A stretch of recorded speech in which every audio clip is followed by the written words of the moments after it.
प्रभु यीशु मसीह के पीछे आना चाहते हो तो बहुत से दुनिया भली बुरी कहेगी अपने। प्रभु यीशु मसीह के पीछे चलते हैं, तुम्हें अनंत जीवन मिलता है, तुम्हें यहाँ शांति मिलती है। तुम्हारे शरीर में रोग और बीमारी के साथ परमेश्वर ने तुम्हें नहीं भेजा। इस दुनिया में तुम्हें स्वस्थ रहने और इस दुनिया में आनंद उठाने के लिए परमेश्वर ने तुम्हें भेजा है। क्या तुम प्रभु यीशु मसीह को अपना जीवन से जोड़ना चाहते हैं कि आज के बाद तू मेरा मुक्तिदाता, आज के बाद तू मेरा जीवन दाता, आज के बाद तू ही मुझे चला सकता, तू ही परमेश्वर है जब वो मुक्ति देता, शांति देता, जीवन देता। उसके पास में जो तुम चाहते वो तुम्हें मिलता है, क्योंकि उसी ने कहा मार्ग सत्य जीवन में ही हूं। यीशु ने कहा यदि वो मार्ग ही मिल गया तुम्हें स्वर्ग जाने के लिए, आज इस दुनिया में तुम्हें क्या चाहिए, वो जरूरत तुम्हारी पूरी करने के लिए यीशु मसीह मिल गया, और क्या चाहिए। लेकिन प्रभु पीछे जब आप जिंदगी को गुजारते हैं तो प्रभु कहता है तुम्हें दुख होता मेरे पीछे चलते हुए। कहां चले गए तुम, कौन से धर्म को अपना लिया तुम। लोग तुम्हें अपने लोग ताना मारते हैं। यदि तुम ये सहना चाहते तो अनंत जीवन तुम्हारा है। यदि तुम ये दुख उठा उठा कर मेरे पीछे जीना चाहते हैं तो अनंत जीवन तुम्हारा है। सच्ची शांति में तुम्हें देता हूं, ऐसी शांति तुम्हें संसार में नहीं मिलेगा। आज चंगे होना चाहते लोग आज कहां गए थे मालूम नहीं, बाबा के पास गए थे, 5 हफ्ते किए, बस बीमारी से आजाद हो गए और फिर भूल गए। क्या तुम 5 हफ्ते चर्च में आने से, 1 साल चर्च में आने से शैतान को दुनिया से मार दोगे? लाइफ टाइम हमेशा के लिए तुम्हारे जीवन में शांति जुड़ जाएगी। जब तक तुम जिंदे हैं तब तक तुम्हें इस दुनिया के अंदर कोई लेकर चलने वाला व्यक्ति चाहिए, वो यीशु है। और यीशु मसीह ने कहा जगत के अंत तक मैं तुम्हारे साथ हूं, मैं तुम्हारे संग हूं, मैं कभी तुझे छोड़ूंगा नहीं और कभी तुझे धोखा नहीं दूंगा, कभी तुझे अकेला नहीं छोड़ूंगा। मैं तेरे लिए रास्ते खोलने के लिए आया हूं। वो आपके जीवन के साथ जुड़ना चाहते हैं। यदि यीशु मसीह को अपना जीवन दाता, अपना मुक्तिदाता, अपना उद्धारकर्ता के रूप में यदि आपने ग्रहण किया, उसके वचन में बने रहो।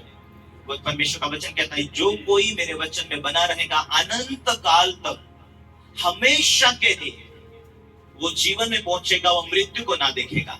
शरीर का मृत्यु तो हम जरूर देखेंगे एक दिन, लेकिन आत्मिक मृत्यु नहीं देखेंगे, क्योंकि आत्मिक वचन कहता जो भी विश्वास करेगा वो नाश नहीं होगा परंतु अनंत जीवन को प्राप्त होगा। यूहन्ना का किताब 3 अध्याय उसके 16वें पद में लिखा है, जितनों ने लिखा है, कोई पढ़े यूहन्ना का किताब 3 अध्याय, यूहन्ना 3:16 पढ़े। क्योंकि परमेश्वर ने जगत से ऐसा प्यार किया, उसने अपना एकलौता पुत्र दे दिया। उस परमेश्वर ने ऐसा प्यार किया, उसका एकलौते एक ही बेटे यीशु मसीह को हम सब के लिए दे दिया। कितने लोग समझ रहे? Hallelujah, hallelujah.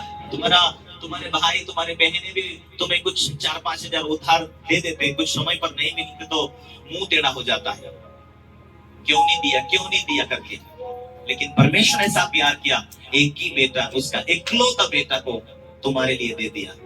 तुम उसके ऊपर विश्वास करेंगे तो वो अनंत कालीन जीवन तुम्हारा हो जाएगा। प्रभु ने कहा मैं आया हूं तुम्हें जीवन देने के लिए, तुम्हें बहुत आयत का जीवन देने के लिए, बहुत आयत का जीवन देने के लिए मैं आया हूं। जो भी विश्वास करेगा वो लज्जित नहीं होगा। जिसने मेरी ओर ध्यान दिया वो उसका मुंह काला नहीं होगा, वो लज्जित नहीं होगा। और परमेश्वर का वचन कहता है पूरी बुद्धि से, पूरी शक्ति से, पूरे मन से, पूरे विवेक से परमेश्वर से प्रेम रखना। आज लोगों का प्रेम परमेश्वर के लिए कितना दिन के लिए? 5 हफ्ते के लिए है क्या? क्या परमेश्वर ने तुम्हारे लिए 5 हफ्ते के लिए परमेश्वर ने यीशु मसीह को भेजा, या हमेशा के लिए तुम्हारे साथ रहने के लिए भेजा? लाइफ टाइम के लिए प्रभु ने तुम्हारे लिए, परमेश्वर ने यीशु मसीह को तुम्हारे लिए हमेशा के लिए दिया है, तो हमेशा के लिए ग्रहण करो, हमेशा के लिए उसमें बने रहो, हमेशा के लिए प्रभु से मिले रहो।